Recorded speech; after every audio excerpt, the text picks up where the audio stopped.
Hi guys, thanks for tuning in. My name's Dan Williams. I'm a 2:37 marathon runner and I'm here today to give you a review on the Nike Vaporfly 4%. I'm pleased to say that I've covered 250 miles in these bad boys now, and let's see how they hold up. I've purchased these for £169 from the Nike store, 100% my own money. There's no sponsorship or anything like that here, and all the views are my own. I've had some help from some good friends, Arcade Master, Mark Popel from Street Striders, and my son Harrison Williams, who have given me a second opinion. These shoes, are first wearing them, they are absolutely superb. They are so lightweight, and there is quite a big drop at the front and rear.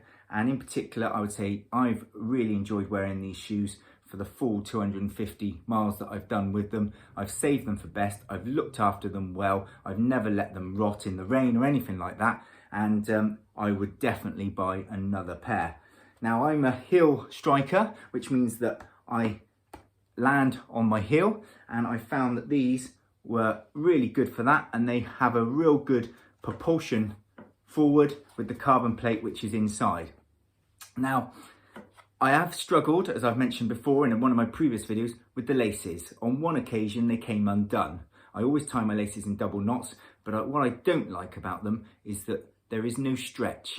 The laces are very neoprene and they're slippery, and they can potentially come undone. I always tie them in double knots. There is a traditional tongue with these, unlike the new replacement Alpha Fly. There is an actual tongue, which some people quite like, especially triathletes who might want to put their foot in quick and just tie up and go. So the actual shoe, how long has it lasted? Now with Nike, I have quite a wide foot and I always enjoy wearing Nike, and I find that my toe comes up through the canvas. Now this knit, this weave that they use on the Vaporfly is actually very strong and prevented my toe coming up through. You can just see a slight wear there. Now, I wasn't expecting these to last 250 miles. In fact, all the other reviews that I've read, they say about 150 miles and they start losing some of their propulsion. I've been wearing these once every couple of weeks, just on a 10K, see how I go, give it some beans on it, and I still, pleased to say, that I'm doing some good times wearing these shoes. You can see that there is some discoloration cracking on the sides, but generally the soles are holding well. I must say though that I do look after these. I never rip them off. I never rip them off without taking my shoelaces, undoing the shoelaces. But having said that, they are a running shoe and I'm predominantly running on road and gravel. And I feel 250 miles down the line, I've probably got another 50 miles in these if I look after them well. You will notice that there is tears. I'll probably get the other one, which would be on the side. That happened straight away. After a couple of miles, they tear and chew up. Now don't be alarmed, because that happens. I always land on the outside of my foot, which is why it's predominantly there. At the end of the day, you're going to purchase these at great expense, but you're going to wear them on the road, on the gravel. So that will happen.